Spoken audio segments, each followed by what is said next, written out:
I used to not care so much about company politics because it just seemed so draining to listen to people in the management bantering about terms, disagreeing, agreeing, trying to do something, and all the kind of dynamics of this person likes that person doesn't like the person. So I rather just focus on doing what I do best, which is just to focus on my job. But this has changed ever since I started to look for a promotion at work and I started to take the company politics a little more seriously. And I realized that in order to get promoted, to some extent, we need to get involved with the right kind of politics. Well, there's no running away from politics, I realize, because every company is going to have politics. Even in a non-work scenario, when you put just more than one person together in a single room, there's bound to be some disagreement because we are all different. But I realized that where the politics is, that's where the money is also, because people will basically be willing to pay us to win projects or to come to agreement with other teams so that things can work out overall for the entire company.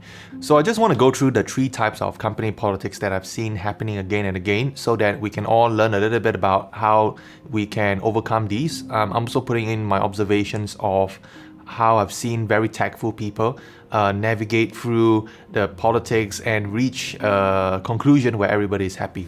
So basically, what is politics? I'm just trying to define what it is. I think it's closely related to policy because politics come from the main word policy. And a policy is basically a set of terms between two parties of how things should work out between the both of them. So there are usually numbers attached to it, such as how much budget should the project be given, or how or when should the project be delivered. There are usually numbers attached to it. And often there is disagreement between two sides about these numbers, and I think that's where the politics start. So here are the three most common types of scenarios where I find there tends to be politics. Number one, the first type of scenario is the priority of work.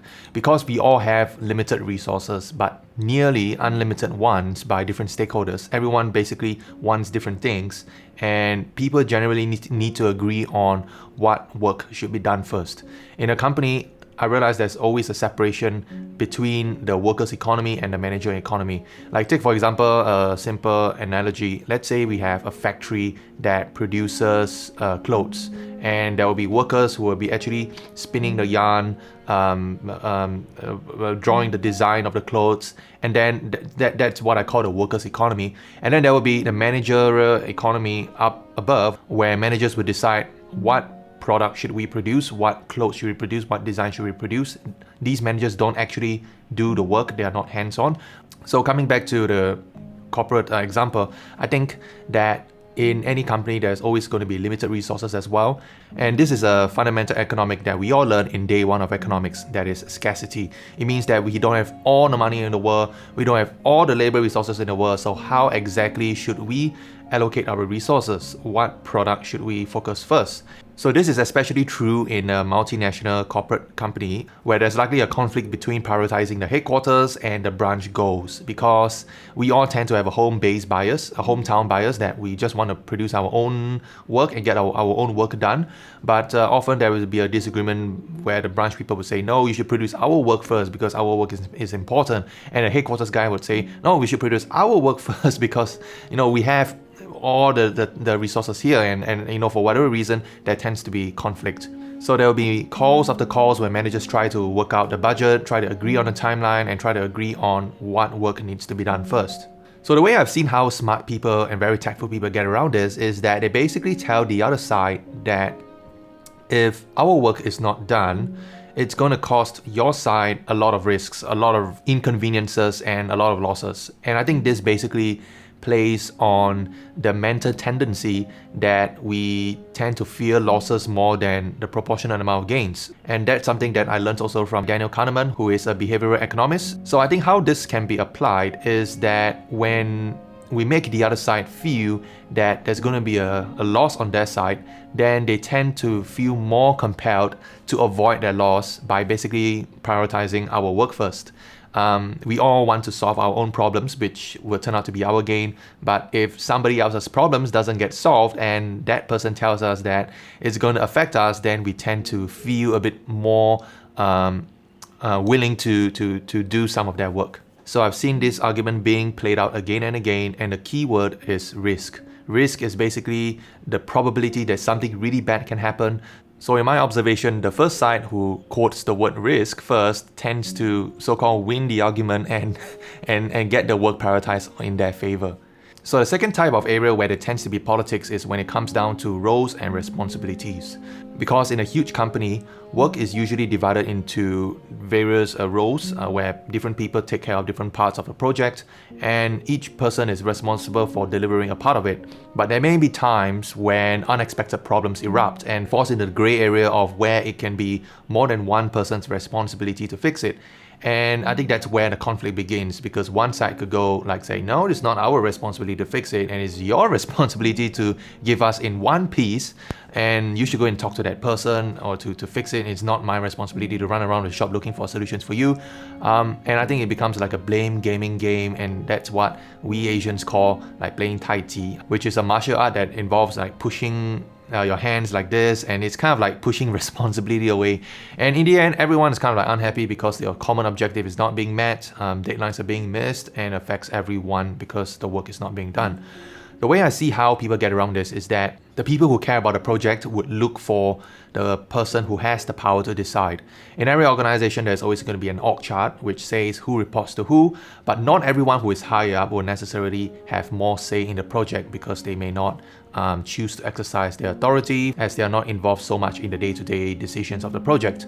The power tends to lie more with those people who spend the most time on the project. So the key question is to figure out who these people are, because they are the real influencers who will be able to break up the conflict, and people would basically listen to what they say because they know best about the project. But getting these key influencers to be on our side can be difficult sometimes when we are not closely related to them. So the way I've seen how some people get around it is that they would look for the specific people who are close to these key influencers. Basically, they are like in their in-groups and they kind of like treat each other as their close buddies.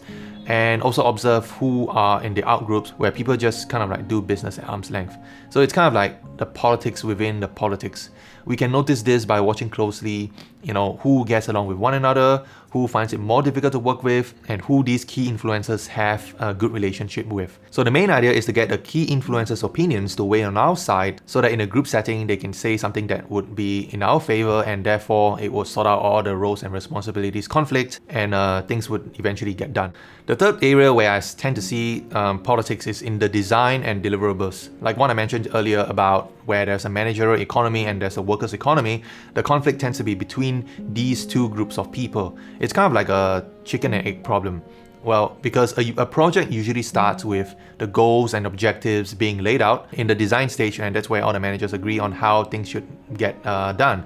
But in every course of a project, it can take weeks or months. New changes, new insights may come into play, and the design team may say that, oh, we want to include this new change into the delivery. But the delivery team may say that, oh, if you want to change this, then it's going to cause a huge rework on what we've already started to develop, and that may incur more cost or delay to the project. So then there will be some back and forth banter over trying to come to agreement on those things. So I think in all kinds of conflict, it always takes two hands to clap. So the design team would say that this is not what we ordered, this is not what we asked you to do, but the delivery team will also say this isn't what you asked for, or the design instructions doesn't contain what you actually wanted. So this is where the agile methodology comes in to help projects adapt better to frequent changes and make everyone happy along the way.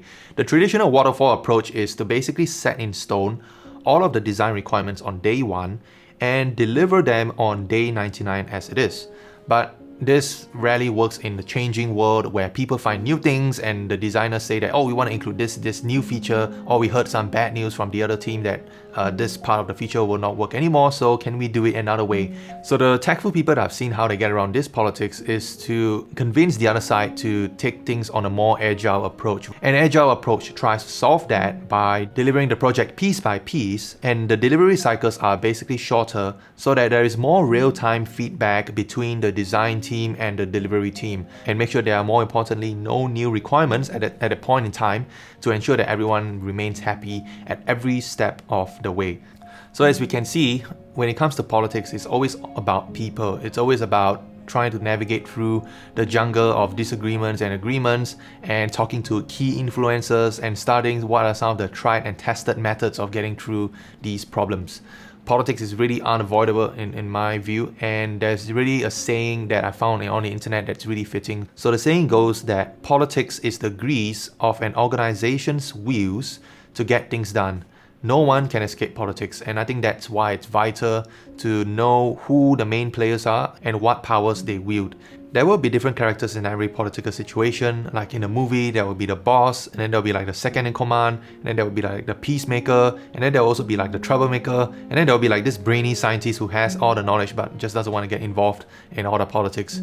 So I think having strong interpersonal skills goes a long way to build relationships with the right people so that we can navigate through the politics. Thanks for watching, and let me know in the comments below what other form of politics have you come across in your organization. Let's keep all the names out, and I love to learn what they are and what are some of the tried and tested ways you have observed how people got across them. Let me know in the comments below, and I'll see you in my next video. That's what we Asians call like playing Tai Chi, like what we Asians call playing Tai Chi.